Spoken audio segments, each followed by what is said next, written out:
اللہ رب العالمین نے ہمیں اس دنیا کے اندر بھیجا ہے، یہ بہت مختصر وقت ہے۔ ہم میں سے کسی کے گنتی کے گھنٹے بچے ہوں گے، کسی کے منٹ، یہاں تک کہ کسی کے دن، کسی کے ہفتے، کسی کے مہینہ اور کسی کے سال۔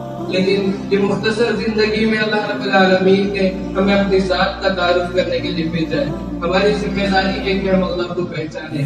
جب اللہ کو پہچانیں گے تو انشاءاللہ برائیوں سے بچنا آسان ہوگا، اور اس دنیا کو عارضی جانیں، اس دنیا کو ہم یہ سمجھیں کہ یہ ہمارا مسافر خانہ ہے، بلکہ مسافر خانہ بھی کیسا کہ جو بندہ یہاں سے سفر کے لیے نکلے اور وہ یہاں سے اگر مان لو ممبئی جا رہا ہے تو ممبئی اور اس دوران میں جو راستے میں اسٹیشن پڑتے ہیں بس وہ اسٹیشن پہ ہم رک جائیں، ایسے ہم اس دنیا میں رکے ہوئے ہیں۔ ہم نے شروعات کی ہے ماں کی گود سے اور ہمارا اختتام ہے ہماری قبر، تو منزل جو ہے وہ آخرت ہے، نظر آخرت پر ہونی چاہیے۔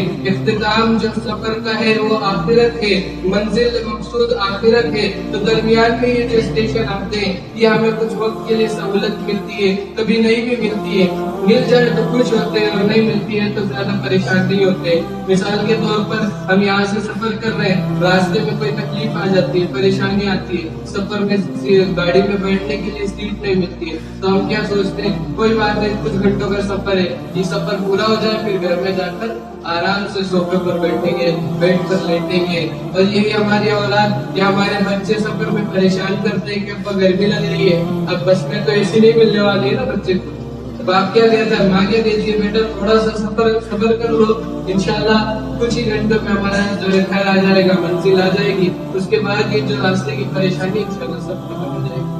بچہ کہتا ہے کہ ابا دودھ چاہیے، دودھ ملتا نہیں ہے، آدھا دودھ اور آدھا پانی ملتا ہے سفر میں، تو باپ کہتا ہے کہ بیٹا کوئی بات نہیں، ابھی اس سے کام چلا لو، انشاءاللہ منزل پہ پہنچیں گے تو ایک اچھا اور مضبوط اور ایک دم پیور دودھ پیے گی۔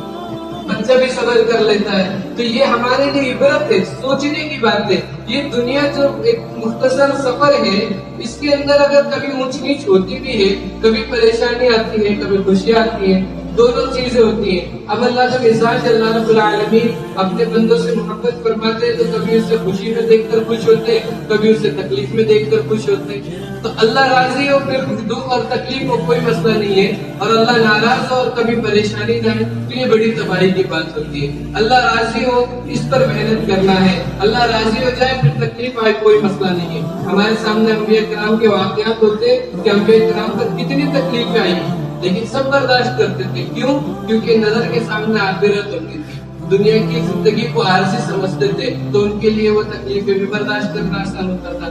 آج ہمارے لیے اگر صبح گھر سے نکلے اور جیب سے 100 کا نوٹ گر جائے تو شام تک اس کا ایک وہم رہتا ہے کہ آج 100 روپے گر گئے، اور فجر سے لے کے عشاء تک ہم اسی وہم کے اندر 5 نمازیں چھوڑ دیتے، کوئی احساس نہیں ہوتا۔